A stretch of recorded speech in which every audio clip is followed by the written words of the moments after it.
Yemen leader Aidarous al-Zubaidi has shattered the country's unity narrative, urging a two-state solution and southern independence. Speaking at the UN, he warned the Iran-backed Houthis cannot be dislodged and called a united Yemen a fiction.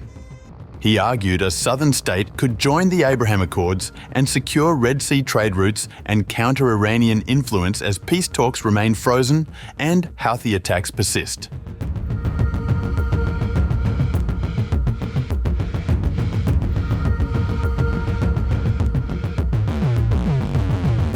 Yemen needs its own two-state solution, the president of its Southern Transitional Council, STC, has said, warning that there is currently no prospect of dislodging the Iran-backed Houthis from power in the north. Speaking on the sidelines of the UN General Assembly, Aidarous al-Zubaidi told The Guardian, "The best solution for Yemen and the best path to stability is the two-state solution, whether by referendum or agreement. The reality on the ground is that there are two states militarily and economically."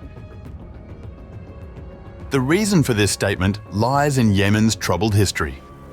Between 1967 and 1990, the Arab world's poorest nation was divided into two, with the Yemen Arab Republic in the north and the Communist People's Democratic Republic of Yemen in the south.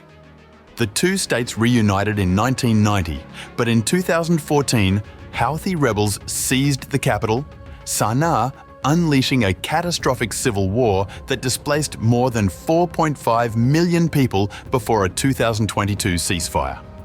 In March 2015, a Saudi-led coalition launched an air campaign to prevent the rebels from overrunning the country's south, while the Houthis have used drones and missiles to attack Saudi Arabia and have targeted vessels in the Red Sea.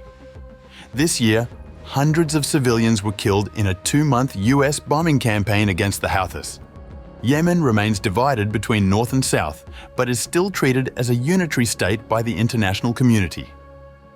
Zubaidi said there was no prospect of removing the Houthis through bombing alone and little hope of a political settlement.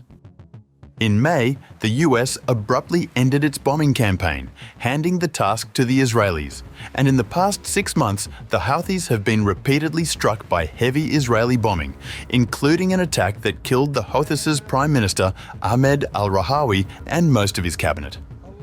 But there are a few signs that Israeli tactics are destabilizing a deeply religious and authoritarian Houthi leadership.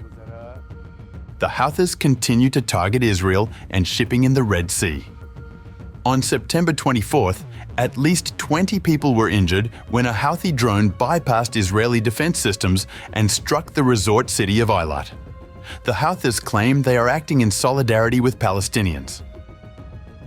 The STC, the dominant force in Aden and large parts of Yemen's south, has always advocated separation for the south, but it is now trying to assert its influence over those Yemenis who think the country can be reunited. In a move that infuriated the Saudis and the US this month, Zubaidi issued 11 decrees that made a series of appointments to governorships across the region. Zubaidi admitted he had acted partly because he feared support for the southern cause would be eroded by the STC's inability to improve services to citizens, leaving him in a position of what he accepted was responsibility without power. The official Saudi and UN position is to preserve the 40 million Yemenis in one country, requiring either an unlikely military defeat of the Houthis or a power-sharing political settlement between the Houthis and the legitimate government, which the Houthis have shown little interest in negotiating. Zubaidi's aides argue that with functioning banks, oil, refineries and ports, a southern Yemeni state could be prosperous. It would serve as a more coherent stabilizing force for the West, securing key maritime routes such as the Bab el-Mandeb Strait, so countering Houthi expansion and Iranian influence in the south and acting as a bulwark against al-Qaeda.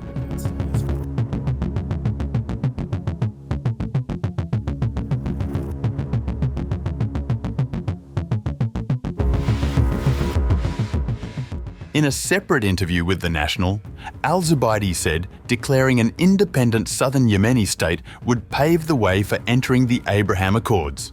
The president of the Southern Transitional Council said all the conditions were in place for statehood and added that secession would allow the South to make its own foreign policy decisions, including the option of joining the Abraham Accords. Before the events in Gaza, we were advancing towards joining the Abraham Accords. If Gaza and Palestine regain their rights, the Accords will be essential for stability in the region. When we have our southern state, we will make our own decisions, and I believe we will be part of these accords. Al-Zubaidi further stressed that southerners in Yemen see themselves as ready for independence. He argued that independence would not only isolate the Houthis in the north, but also provide clarity for international partners. The main challenge is asking our partners to approve our right of self-determination and begin the transition phase. We are hopeful that supporting countries will help liberate the north from the Houthis and the south to gain its independence. He also described the peace process as stalled. The peace process has stopped and is frozen, he said. After the Houthis attacks, there is no real prospect. The attacks changed the whole calculus. We are in a state of neither war nor peace. He welcomed decisions to designate the Houthis as a terrorist group, calling them weakened and isolated. Al-Zubaidi acknowledged the economic hardship facing Yemen's internationally recognized government. With oil making up 70% of the state budget, revenue has been slashed since Houthi strikes on export facilities.